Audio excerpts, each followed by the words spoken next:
reprenne dans quelques instants.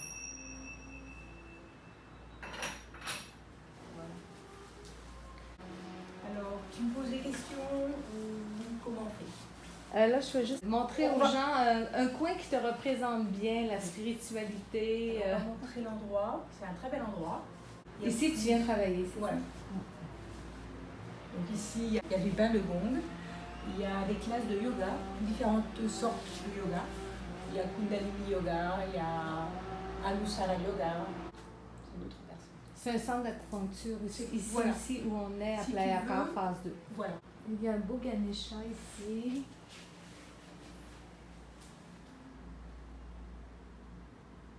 Bonjour tout le monde, ici Cathy à Playa del Carmen. Aujourd'hui, je suis dans un centre de santé, un centre spirituel, un centre où on se sent bien, si on peut dire. Et je suis avec Claudine Lecor, une Française qui habite à Playa del Carmen depuis 30 ans.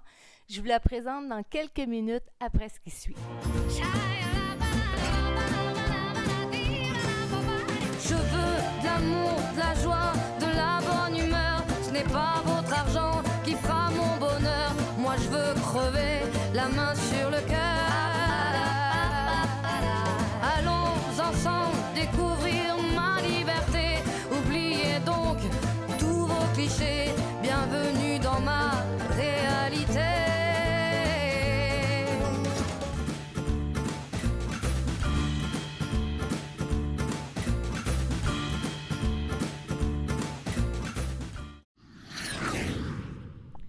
Bonjour Claudine, je tenais vraiment à présenter Claudine Lecor. J'ai eu à plusieurs occasions le plaisir de la rencontrer durant des cérémonies de gang ou des cérémonies de méditation. Bienvenue dans mes entrevues. Merci. Et merci à toi de m'inviter pour cette entrevue. Oui, parce que tu m'as inspirée, comme j'expliquais en ouverture, mais tu as tellement un beau parcours ici. Depuis 30 ans à Playa del Carmen, il y a dû se passer plusieurs choses dans ta vie qui font en sorte que tu as voulu rester ici pendant 30 ans. Raconte-nous un peu comment s'est passé ton parcours, qu'est-ce qui t'a amené au Mexique et pourquoi Playa del Carmen en début, s'il te plaît? Alors, c'est vrai que je suis arrivée il y a pratiquement 30 ans. Ça fera 30 ans l'année prochaine, en 2022. Je travaillais à la BNP, la Banque nationale de Paris, en France. Et quand je suis arrivée ici au Mexique, c'était pour travailler dans un hôtel. L'hôtel qui s'appelait Alhambra. J'étais gérante de cet hôtel jusqu'en 2007. 2007, l'hôtel a fermé, il a été vendu.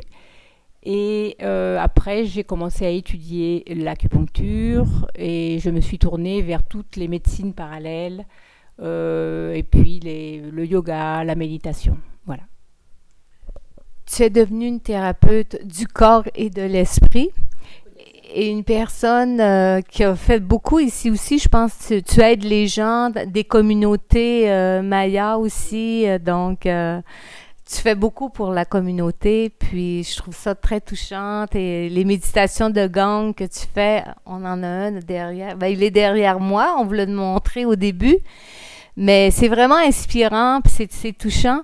Mais toi, qu'est-ce qui t'a amené exactement vers l'acupuncture et pour devenir thérapeute? C'est-tu quelque chose qui te parlait lorsque tu étais plus jeune ou qu'est-ce qui t'a amené à faire ça? Oui, c'est vrai que quand j'étais plus jeune, de toute façon, j'ai toujours été attirée par les médecines parallèles. J'ai été attirée par ici ils appellent ça herbolaria, aide-moi à traduire. Tout ce qui est médecine par les plantes, tout ce qui est médecine naturelle. Je m'intéresse beaucoup aux plantes ici, dans la zone Maya. On peut faire beaucoup de choses et j'ai appris aussi beaucoup par des communautés. J'ai appris beaucoup grâce à des chamans aussi. Donc c'est pour ça aussi que je me suis tournée de plus en plus vers ça. Vers la spiritualité et vers le bien-être du corps et de l'esprit. Donc, toi, tu fais tes propres herbes médicinales, si je comprends bien? Ou... Je fais pas moi des préparations. Je connais les personnes qui font les préparations. Mais c'est vrai que j'ai une bonne notion. Comment préparer des teintures mères, comment préparer des savons naturels, etc. Tout ça, je l'ai appris. Voilà. Mais c'est aussi un manque de temps, je dirais. Je me dédie plus maintenant à l'acupuncture et au bain de gong, méditation du pardon, méditation de la gratitude. J'ai assisté à tout ça déjà et c'est magnifique.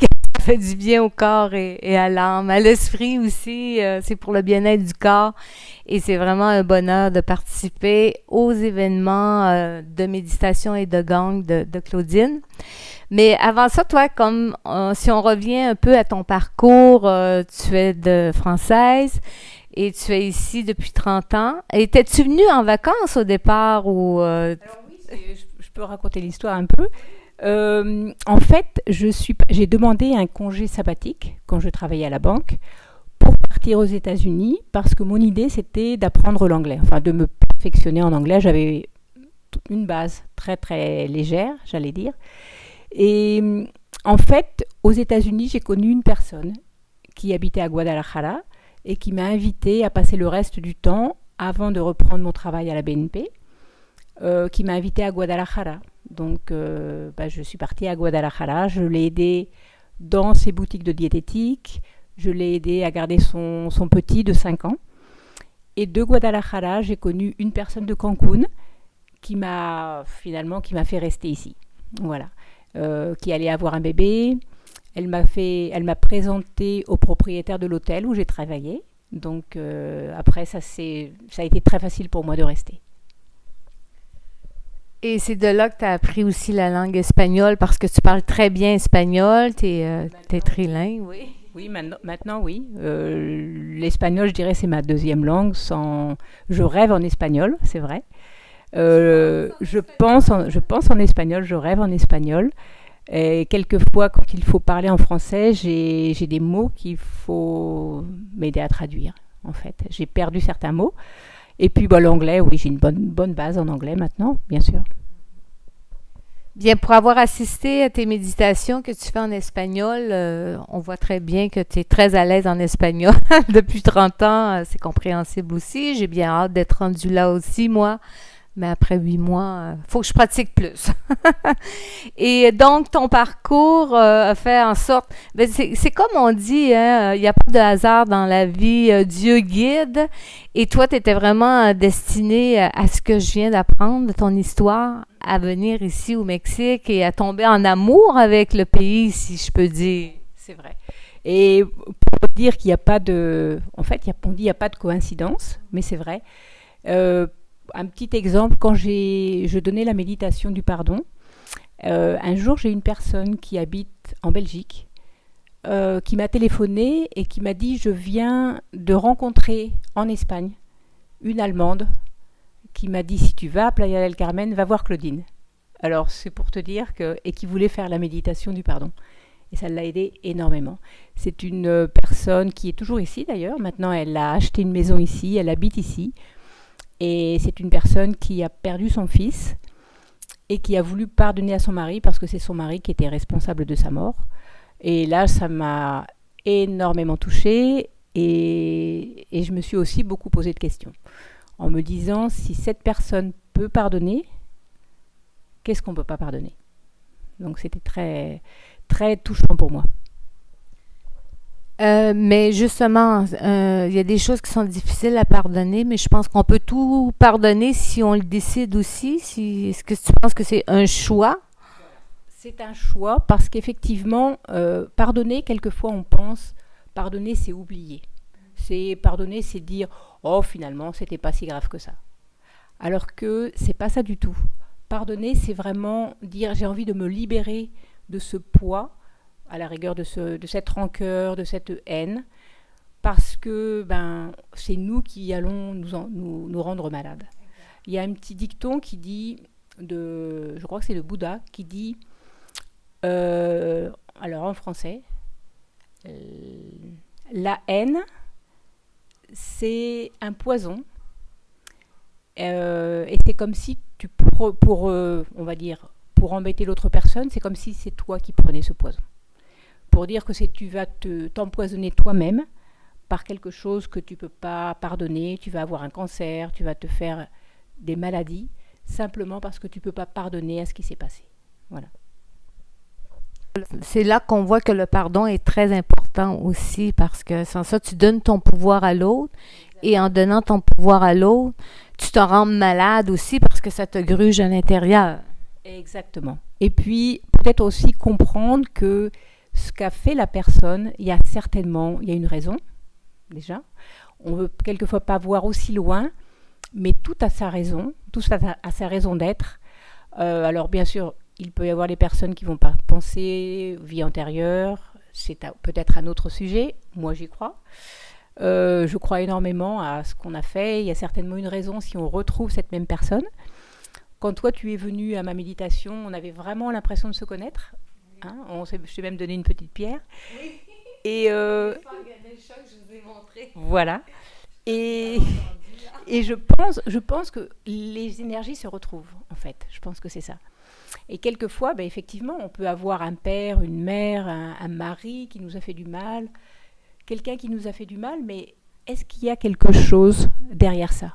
Est-ce que nous, dans une vie antérieure, on a peut-être participé à un événement et on a peut-être fait souffrir cette personne qui aujourd'hui se retrouve en face de nous et on a du mal à comprendre. Voilà, c'est un peu ça.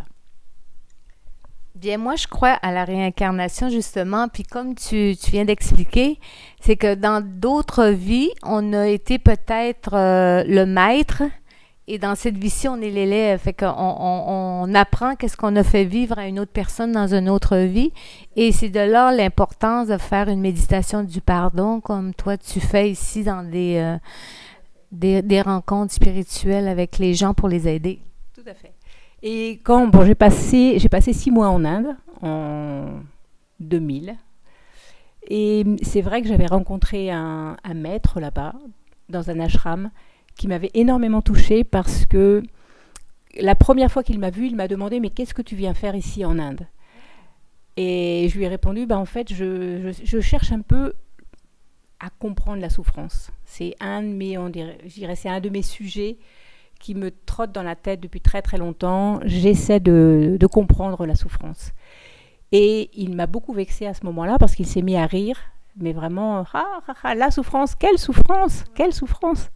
Et là, j'avais envie de lui mettre une claque en disant quelle souffrance, mais moi je connais des personnes qui vivent dans des choses dramatiques. Tu ne peux pas dire qu'il n'y a pas de souffrance. Une femme, par exemple, qui va perdre sa fille ou sa fille unique parce qu'elle s'est fait violer, elle s'est fait tuer, comment tu peux dire qu'il n'y a pas de souffrance pour cette femme ? Et là, il m'a dit, écoute, si tu veux, si tu me fais confiance, viens ce soir, on se fait un petit repas sympathique, une salade, une pizza, voilà, c'était vraiment la bonne franquette, comme on dit. Et je passe un film, et puis tu vas regarder le film, et on va s'expliquer, on va ressentir tous les sentiments qu'il y a dans le film, c'est-à-dire la colère, c'est-à-dire la vengeance, tout ce que la personne peut subir, tout ce que la personne peut exprimer. Et donc l'histoire, c'était très simple, c'était une personne qui se faisait voler dans sa maison. Et quand le voleur est rentré, il pensait être tout seul à la maison, et en fait, il a tué le fils de cette personne parce qu'il s'est trouvé surpris et la panique. Donc, dans tout le film, la personne recherchait ce monsieur pour se venger, pour le tuer aussi, etc. À la fin du film, ce maître me dit « Que penses-tu du film ? C'est un film tout à fait commun. Est-ce que tu penses que que penses-tu que les acteurs maintenant, est-ce qu'ils sont toujours avec cette haine, l'un envers l'autre ?» Et je lui dis « Non, forcément, c'était un film. Ils étaient juste acteurs. Maintenant, ils sont en train de peut-être se prendre un café tous les deux, même s'ils se sont mis des claques, même s'ils se sont tués pratiquement. » Et il me dit « Exactement. » Et c'est l'école de la vie. C'est-à-dire qu'on est acteur et on prend tous, on va dire, un costume.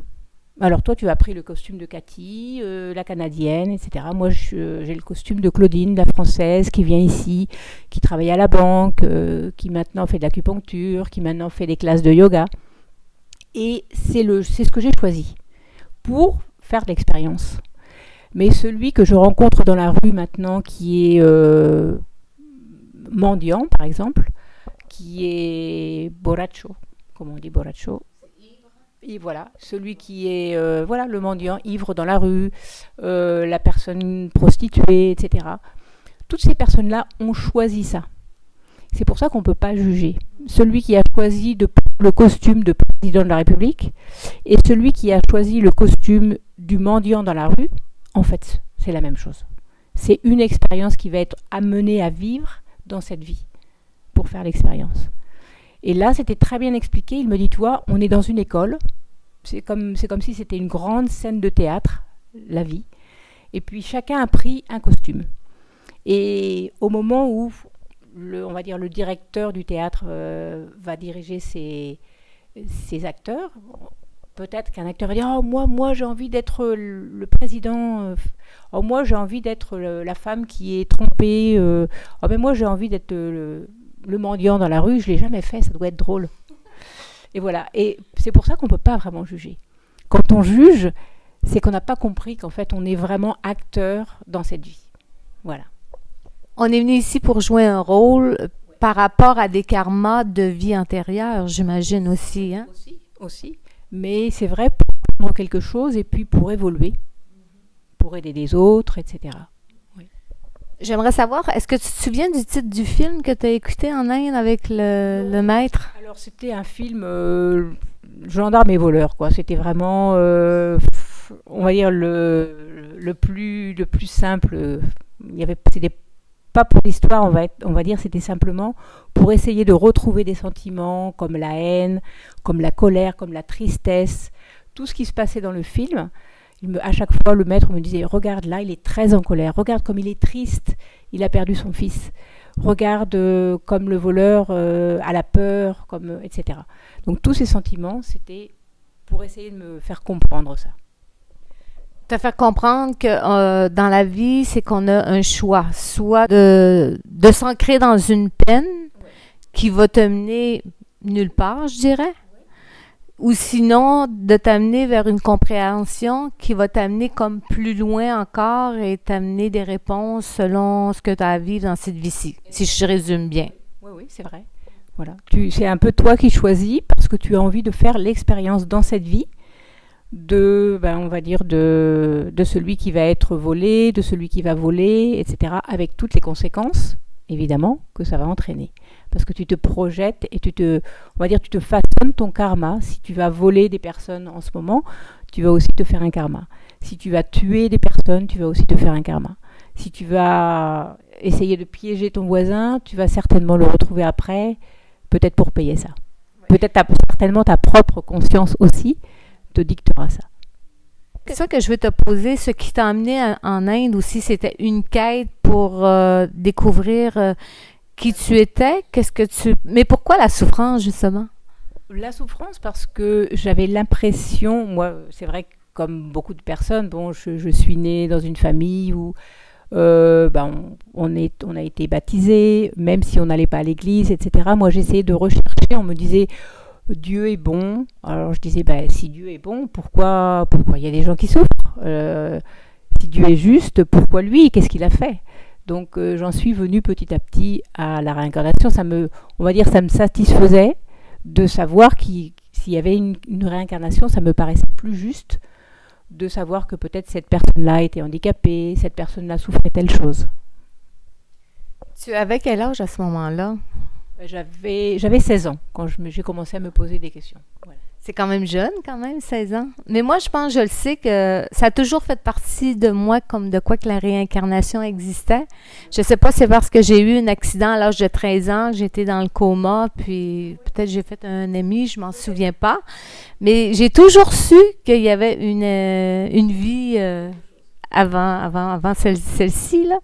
Mais je trouve ça merveilleux quand on a cette ouverture d'esprit puis cette conscience-là. C'est comme « wow ». Hein? C'est vrai. Et oui, je pense qu'aussi, par exemple, avec le gong, on arrive à faire des choses à développer sa conscience avec les bains de gong, avec les bols de cristal. Et on arrive à se retrouver dans des états, on va dire, différents de conscience qui vont peut-être nous aider à comprendre certaines choses ou peut-être à se poser des questions. J'ai une autre question par rapport à ton voyage en Inde. Toi, ce qui t'a amené en Inde, c'est une quête, mais le maître, Il était dans un ashram, t'es tombé dessus par hasard ou comment c'est arrivé, raconte, parce que ça veut juste démontrer probablement qu'il n'y a pas de hasard. Lui, il était là sur ton chemin pour répondre à tes questions. Tout à fait. J'ai fait, quand je suis allée en Inde, j'ai fait à peu près 5 ashrams différents. Je suis allée dans l'ashram de Osho, je suis allée dans l'ashram de Sai Baba, j'ai fait le Golden Temple aussi. Et quand je suis allée dans l'ashram d'Osho, je pensais rester 3 jours et en fait je suis restée au moins un mois. J'ai travaillé là-bas, j'ai travaillé à la réception. Et en étant à la réception, c'est là que j'ai rencontré ce maître qui m'a demandé ce que je faisais là. Voilà. Et de là est partie une nouvelle aventure, je dirais, de connaissance de soi et vers la guérison de peut-être que tu portais cette souffrance-là en toi et que tu l'as guérie aussi durant ce mois-là. Oui, c'est vrai. Je pense que toutes ces questions que je me posais au sujet de la souffrance, je pense qu'il m'a donné une bonne réponse quand il m'a dit, voilà, on est comme sur une grande scène de théâtre. Et par exemple, cette femme, tu me parlais de cette femme qui a perdu sa fille parce qu'on l'a violée, on l'a tuée. Au niveau de l'âme, cette femme-là ne souffre pas. Parce que je lui ai dit, mais tu sais, tu m'as vraiment vexée quand tu t'es moquée de moi en disant, quelle souffrance. Je lui ai donné cet exemple de cette femme. Et il me dit, mais cette femme, au niveau physique, certainement, elle souffre. Au niveau de l'âme, non. Parce que quand elle se connecte avec l'âme de sa fille, autant elle lui dit, mais tu sais, quand tu as joué l'acte 2, là, et quand tu es morte, tu m'as vraiment fait pleurer. Hein. Vraiment. Et voilà. Mais même peut-être en riant, tu vois. Alors qu'on ne va pas du tout rire de ça. C'est quelque chose de dramatique, c'est quelque chose qui nous fait souffrir parce on s'associe à notre corps, en fait, c'est ça. Bien, c'est ça. Moi, je chemine spirituellement depuis peut-être une quinzaine d'années, vraiment. Mais ce qu'on comprend aussi, c'est que si on est connecté beaucoup à notre mental, c'est lui qui nous amène ces pensées-là négatives, qui nous amène les émotions de tristesse, qui nous rappelle qu'il faut pleurer. Mais si on lâche prise par rapport au mental, puis qu'on se connecte plus à notre âme, on va voir la situation d'une autre façon. Hein? Exactement. On voit la situation d'une autre façon. On le voit sous un autre œil, un peu comme l'aigle qui le voit vraiment d'en haut. Et quand on regarde d'en haut, quand on regarde, on va dire, quand on regarde tout l'ensemble, on comprend le pourquoi des choses. Alors que quand on regarde simplement avec notre limitation, on a du mal à comprendre. Mais je trouve ça vraiment intéressant, notre conversation que nous avons ici avec Claudine. Quand j'ai commencé l'entrevue, je voulais plus parler de son travail, de son côté vraiment inspirant parce qu'elle a une belle âme, on le voit tout de suite quand on la rencontre. Mais j'aime beaucoup cette discussion-là de parler de réincarnation, de connaissance de soi. Je trouve ça vraiment inspirant. Puis, pour en arriver, toi, où tu en es aujourd'hui, il y a eu quand même un long parcours, il y a eu le voyage en Inde, mais par la suite, là, tu avais 16 ans, tu as resté là combien de temps en Inde et qu'est-ce qui s'est en suivi par la suite? Non, quand j'avais 16 ans, c'est vrai que je commençais à me poser beaucoup de questions quant à la vie, à notre rôle sur Terre, je dirais le pourquoi d'être ici, quoi. Est-ce qu'on vit simplement comme ça 50 ans, 80 ans, sans but finalement. Donc j'avais toujours cette idée de chercher le pourquoi de la vie, ce qui m'a fait aller en Inde. Mais aller en Inde, j'y suis allée qu'en 2000, donc c'est vrai que c'était longtemps après. J'étais déjà ici à Playa del Carmen, je travaillais déjà à l'hôtel, et en 2000, j'ai décidé de reprendre à nouveau un congé sabbatique pour aller en Inde. Donc, et c'est là que j'ai compris quand même beaucoup de choses. Ça m'a vraiment, ça m'a changé ma façon de voir les choses. Le fait d'avoir eu cette discussion avec ce maître, ça m'a vraiment changé la perspective, on va dire. De plus dire, voilà, pourquoi moi, qu'est-ce qui se passe, pourquoi on vit ça, etc. De se dire, on vit ça parce que, voilà, on a peut-être décidé à un certain moment de vivre ça. On a peut-être quelque chose à payer, on a peut-être un certain karma. Mais on peut se défaire de ça. En faisant des méditations, on peut avoir plus de conscience, on peut changer beaucoup de choses. Et avec la gratitude, on en parlait tout à l'heure, quand on a la gratitude, quand on remercie le matin en se levant, on change vraiment sa journée pour attirer des belles choses. Entièrement d'accord. Mais aussi, l'Inde, c'est pas tout le monde qui est appelé à aller en Inde. Je pense que si tu un élu qui doit, je dis un élu, mais une personne qui doit aller en Inde, tu vas y aller parce que c'est pas tout le monde qui peuvent aller en Inde. Moi, je suis allée en 2010, puis c'est ce que notre maître nous avait dit à ce moment-là, que oui, c'est le fun, l'Inde, mais c'est pas tout le monde qui a la possibilité d'y aller ou qui a la force d'y aller ou qui a la connexion de l'âme pour aller là, parce que oui, c'est beau, mais il y a beaucoup de tristesse aussi. Il y a beaucoup d'âmes qui sont fortes, mais je veux dire, il y a beaucoup de choses qui sont difficiles à voir en Inde, beaucoup de pauvreté, de la misère et tout. Hein. Mais c'est vrai aussi que leur manière de voir les choses en Inde est très différente de notre manière de voir les choses. Quand on dit « oh là là, les pauvres », eux ne se voient pas de la même manière. Ça, c'est vrai. J'étais par exemple avec le docteur, c'était le docteur personnel de mon maître de yoga. Et quand j'ai eu le malheur de dire « oh là là, mais moi, quand de voir tous ces pauvres », il m'a presque giflé en disant « pauvre toi-même ». Ici, ils ne sont pas pauvres, ils ont choisi ça, ils ont une conscience que toi, tu n'as pas. Donc, quand tu parles de pauvreté, peut-être pauvreté matérielle, mais pas pauvreté spirituelle. Parce qu'ils n'ont pas la pauvreté spirituelle que toi, tu as. Et là, je me suis dit « waouh ». C'était vraiment, c'était aussi un autre, on va dire, une autre étincelle, quoi. Dire, waouh, il le voit d'une manière différente. Et on peut trouver, par exemple, une personne de 80 ans dans la rue qui ne va pas se considérer pauvre parce qu'elle est dans la rue. Elle sait qu'elle a ce chemin-là, elle le fait, elle l'accepte, et elle est en train peut-être de purifier quelque chose, et elle a une autre acceptation que nous. Nous, on se dit, moi, si je passais 80 ans comme ça, je me serais suicidée depuis longtemps. Ce que tu es en train de nous dire, c'est que les gens en Inde ont conscience de leur mission actuelle dans cette vie-ci, de leur rôle. Ça fait que c'est pour ça que eux, même s'ils sont dans la rue, qu'ils ont la pauvreté, ils sont bien ancrés par rapport à ce qu'ils vivent. Ils sont conscients. Oui. Souvent, ils sont conscients de ce qu'ils vivent, de pourquoi ils vivent ça. Alors que nous, on est dans la non-acceptation de tout ce qu'on a, avec tout le matériel qu'on a. Voilà, ouais, c'est vrai.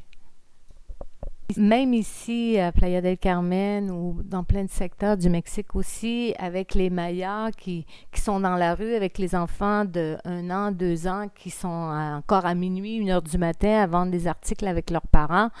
Moi, en tant qu'une maman qui a eu 3 enfants qui sont adultes maintenant, je trouve ça difficile de voir les enfants dans la rue. Mais d'un autre côté, ce que j'essaie de faire actuellement avec ma compréhension, c'est que je leur envoie de l'amour, de la compassion, mais c'est leur rôle dans cette vie-ci aussi, si je comprends bien. C'est vrai que c'est difficile de dire ça. Il y a peut-être beaucoup de personnes qui vont réagir en disant oh, c'est inadmissible de dire ça, de dire qu'après tout, elles l'ont choisi. C'est difficile de dire elles l'ont choisi, mais c'est vrai que ces personnes-là ont cette expérience de vie à vivre maintenant. Et elles peuvent demain sortir de cette condition. Si elles sont conscientes qu'elles peuvent changer ça. Donc notre travail, c'est aussi de les aider. D'aider justement pour avoir une autre forme de conscience, une autre perception. Oui, tout à fait.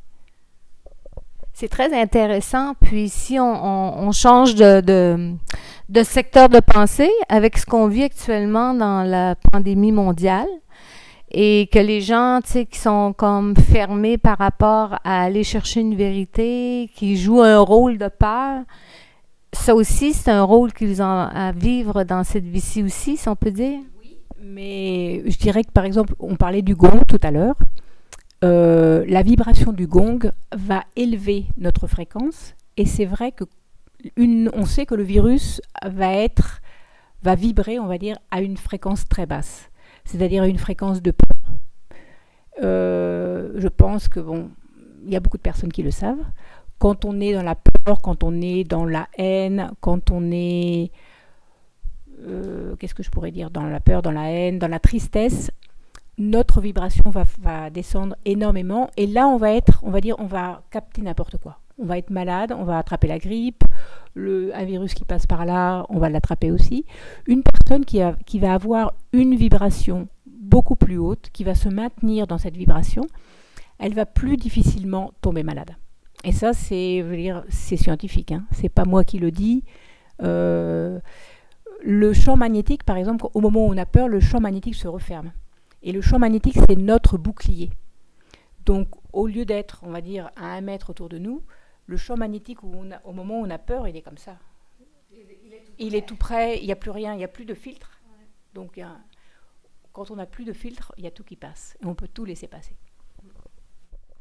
Alors, en résumé, tout ça pour dire que nous sommes des créateurs, nous sommes des acteurs et nous pouvons changer le rôle que l'on vit dans la peur pour un rôle où on décide d'aller de l'avant, puis de foncer, puis de trouver des solutions pour vaincre la peur, vaincre la tristesse, vaincre des émotions négatives. Tout à fait. C'est une question de décision. Une personne qui, aujourd'hui, se dit « j'ai envie de changer cette façon de penser, j'ai envie de changer cette, on va dire, négativité, j'ai envie de changer cette tristesse, j'ai envie de changer cette colère que j'ai en moi, j'ai envie de changer cette peur. » Parce qu'en fait, on ne peut pas vivre dans la peur et, on va dire, dans l'amour, dans la gratitude au même temps. C'est l'un ou l'autre. Une petite histoire. C'est comment on appelle ça, un proverbe chinois qui dit « La peur frappait à la porte. La foi va lui ouvrir. » Et il n'y a personne. Il n'y a personne à la porte. Ça veut dire quoi ? Ça veut dire qu'au moment où on a la foi, la peur disparaît. Et ça me plaît beaucoup comme conclusion. J'aime beaucoup aussi. Je vous dis que où on est ici dans le petit centre, on a fermé les fenêtres parce qu'il y avait du bruit à l'extérieur, mais on a chaud. Et Claudine vient de me dire que c'est très bon de transpirer. Même en hiver, on devrait transpirer parce que c'est bon pour l'organisme. Ça fait comme éliminer des toxines. C'est comme un peu un témascal. C'est vrai, c'est pour ça qu'on recommande toujours aux personnes, même par exemple l'hiver, d'aller courir un peu, d'aller marcher vite, etc., d'aller faire de l'exercice, du yoga, n'importe quoi, pour au moins transpirer un petit peu chaque jour. Petit secret, transpirons. Même moi, je transpire la nuit, je ferme l'air climatisé parce que j'aime pas le bruit, mais avec juste mon petit ventilateur, je pense que je suis dans un sauna toute la nuit. Mais j'assume, je trouve ça bon. Ça m'habitue à la chaleur aussi, c'est important. Alors, suite à notre conversation, tu me disais que tu avais un petit exercice à faire, genre pour changer nos pensées ou créer une autre situation de vie, non? Plus que pour changer les pensées, je dirais pour renforcer le système immunitaire. Alors, on dit ici, surtout les Mayas disent le plus simple, c'est toujours le plus efficace. Parce que beaucoup de Mayas, par exemple, beaucoup de chamans, se disent qu'on utilise des médicaments, on peut payer des sommes astronomiques à des personnes, alors qu'on pourrait leur donner quelque chose de très simple et qui ne coûte rien, avec les plantes, etc. Mais pour justement toujours le bénéfice, on va leur faire payer, je ne sais pas, des milliers de pesos pour 1 heure, pour 2 heures, alors qu'il y a des petits exercices qui sont très très simples. Par exemple, si vous voulez le faire chez vous, vous vous asseyez quelque part, ou sur votre lit, dans un sofa. Vous fermez les yeux et vous allez simplement commencer à sourire. Simplement. Et le fait de sourire, le cerveau va automatiquement envoyer un signal. Voilà. Et tu vas me dire comment tu te sens. Et on va forcément, on va dire, accéder à des neurotransmetteurs qui vont envoyer un signal en disant mais la personne elle est bien, si elle sourit, elle n'est pas malade. Donc déjà dans toutes les cellules, il va y avoir quand même un changement. Si elle sourit, elle n'a certainement pas tous les problèmes qu'on peut avoir, tu sais, quand on est en train de penser à tout ça mentalement. Donc quand tu souris, tu vas automatiquement donner un boost à ton système immunitaire. Ça paraît ridicule. Les gens vont dire ah, aussi simple que ça. Alors essayez. Souriez, faites-le 3 minutes. 3 minutes, les yeux fermés. vous pensez à ce que vous voulez, quelque chose qui vous a rendu heureux, quelque chose que vous voulez, je ne sais pas, que vous voulez organiser, qui va vous faire plaisir. Mais souriez pendant 3 minutes et vous verrez comment vous vous sentirez au bout de 3 minutes, avant de commencer la journée. Bien, qu'est-ce qu'elle dit? J'appuie parce que moi-même, je me suis fait un petit post-it que j'ai mis dans ma salle de bain, dans ma cuisine aussi, avec un petit bonhomme sourire et j'ai écrit sourire. Et ça me fait penser à sourire aussi. Puis ça fait du bien. Puis c'est fait se créer des ancrages, comme tu dis, qui nous font sourire. C'est magnifique pour le bien-être et comment on se sent aussi, c'est bien important. Le fait de sourire, on envoie de toute façon automatiquement quelque chose au cerveau qui va nous produire des endorphines, qui va faire un tas de choses dans notre corps, qui va nous faire sentir bien. Bon, mais c'est très intéressant, des petits trucs comme ça. Est-ce que tu as une page Facebook où tu partages tes méditations, où tu partages des conseils comme ça aux gens qui te suivent, aux gens qui vont te consulter? Alors, c'est vrai que j'ai pas de page Facebook. En fait, oui, j'ai créé une page Facebook il y a très longtemps, que j'utilise pas, pardon. On va dire les méditations que je fais, les bains de gong, en général, c'est toujours annoncé par Shamana Rao, le groupe qui fait les méditations tous les mardis soirs sur la plage, ou toutes les pleines lunes. Toutes les pleines lunes, il y a une méditation gratuite sur la plage, où on emmène des bols de cristal, le didgeridoo, les bols tibétains, etc. Et c'est une méditation qu'on partage avec la communauté. Et bon, les personnes qui veulent laisser quelque chose, on va dire un don, voilà. Mais c'est une méditation qui est gratuite. J'assiste d'ailleurs à tous les mardis à cette méditation, puis ça fait vraiment du bien à l'âme aussi, puis à l'esprit, puis au corps, à tout. On se sent bien, puis c'est vraiment des personnes qui sont généreuses. À tous les mardis, ils traînent leur bol de cristal, leur équipement. Ils s'installent sur la plage avec des petites lumières, puis la musique part et on s'envole vers des pensées magiques, des pensées qui font du bien.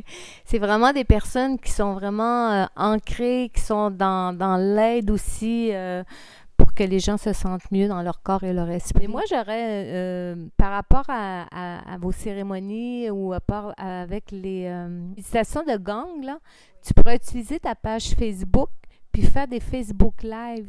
Comme ça, les gens pourraient te suivre de partout dans le monde et voir qu'est-ce que tu fais. Ce serait une bonne idée, ça. Je vais m'occuper de ça. Voilà, il faudra s'occuper de ça.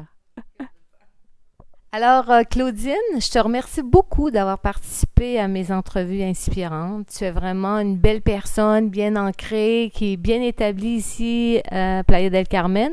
Ton objectif, après 30 ans, est-ce que tu penses qu'un jour, tu peux aller retourner vivre en France? Je pense que ça serait difficile pour moi, mais voilà. Il y a aussi un petit dicton qui dit « L'homme s'agite et Dieu le mène ». Donc ça sera un peu où le vent me poussera et on verra. Voilà.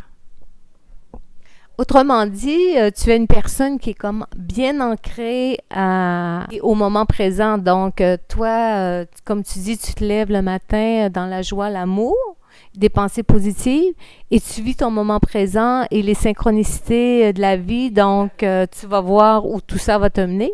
Exactement. Parce que souvent, on essaie de faire des plans. C'est bien d'avoir des plans, mais quelquefois, il faut aussi se laisser un peu guider et ouvrir des portes et on verra où ça mène. Bien, moi, je te remercie beaucoup, puis je te souhaite beaucoup de succès ici à Playa del Carmen. J'aimerais ça vous laisser avec un peu de son de gang en finissant pour vous montrer le bienfait que ça peut faire à votre âme et à votre esprit. Et je vous invite à suivre Claude. Ta page, ça s'appelle comment? Ma page Facebook, c'est mon nom complet, Claudine Lecor. Mais toutes les annonces, on va dire, de méditation, de gong, tout ce qui est spirituel, ça se fait sur une page qui s'appelle Corazón Consciente. Ça veut dire le cœur conscient. Je te donnerai ça. Et on pourra l'annoncer, bien sûr.